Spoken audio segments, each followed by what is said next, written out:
আমার হাজবেন্ড রাগের মাথায় আমাকে মারছে। মানুষের সবসময় তো ভালো সময় যায় না, খারাপ সময়ও আসে।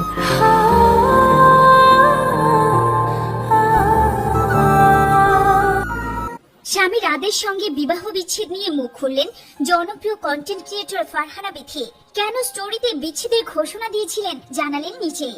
ওই স্টোরিটা দিয়েছিল but content creator Farhana Bithi অবশেষে স্বামী রাদের সঙ্গে সম্পর্ক ভাঙনের ব্যাপারে মুখ খুলেছেন। সম্প্রতি সামাজিক যোগাযোগ মাধ্যমে স্টোরি দিয়ে বিবাহ বিচ্ছেদের ইঙ্গিত দেওয়ার পর নেটিজেনদের মাঝে ব্যাপক আলোচনার ঝড় ওঠে। অবশেষে বিথি জানালেন আসলে কেন তিনি স্বামীর সঙ্গে বিচ্ছেদের সেই ঘোষণা দিয়েছিলেন। আমার হাজবেন্ড আমাকে মারছে। ঘটনার সূত্রপাত কয়েকদিন আগে হঠাৎ করে ফারহানা বিথির ফেসবুক পেজে ভেসে আসে স্বামী রাদের সঙ্গে ডিভোর্সের ঘোষণা। আর এই ঘোষণার পরপরই নেটিজেনদের চোখে পড়ে এক চাঞ্চল্যকর দৃশ্য, বিথির চোখে স্পষ্ট আঘাতের চিহ্ন। এ নিয়ে জোর গুঞ্জন শুরু হয়। আসলে কি স্বামী স্ত্রীর মধ্যে হাতাহাতির ঘটনা ঘটেছিল?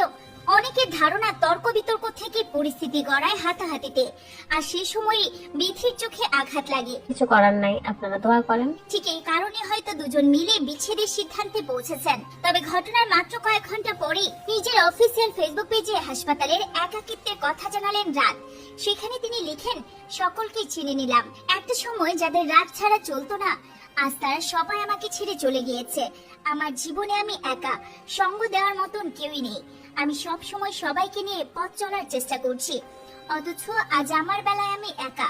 রাতের এমন আবেগঘন স্ট্যাটাস ছড়িয়ে পড়তে নেটিজেনদের মধ্যে শুরু হয় নানামুখী আলোচনা সমালোচনা। তবে এতদিন এ বিষয়ে চুপ ছিলেন জনপ্রিয় কন্টেন্ট ক্রিয়েটর ফারহানা বিথি।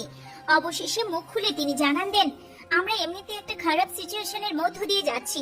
সেই সময় আপনাদের এইসব ভিডিও আমাদের আরো বেশি ডিপ্রেশনে ফেলে দিচ্ছে। যাই হোক, আপনাদের আমি ক্লিয়ার করে জানিয়ে দিচ্ছি, স্টিল নাও আমি আমার রুমে আছি, আমার স্বামীর বাসাতেই আছি। প্রত্যেকের সংসারে একটু একটু ঝামেলা হতেই পারে। আমার হাজবেন্ড রাগের মাথায় ওই স্টোরিটা দিয়েছিল, কিন্তু তখন আমি সেটা ডিলিট করে দিয়েছি। আমি বুঝতে পেরেছিলাম যেহেতু এত বড় একটা পেজ থেকে ডিভোর্সের ঘোষণা দেওয়া হয়েছে, এ নিয়ে অনেক কথাবার্তা হবে, এটা আমাকে সহ্য করতেই হবে, কিছু করার নেই। আপাতত আপনারা এসব ভিডিও করবেন না। এভাবে ভক্ত ও নেটিজেনদের উদ্দেশ্যে নিজের অবস্থান স্পষ্ট করলেন ফারহানা বিথি। এমনকি তিনি জানান, সবকিছু ঠিক আছে আমাদের।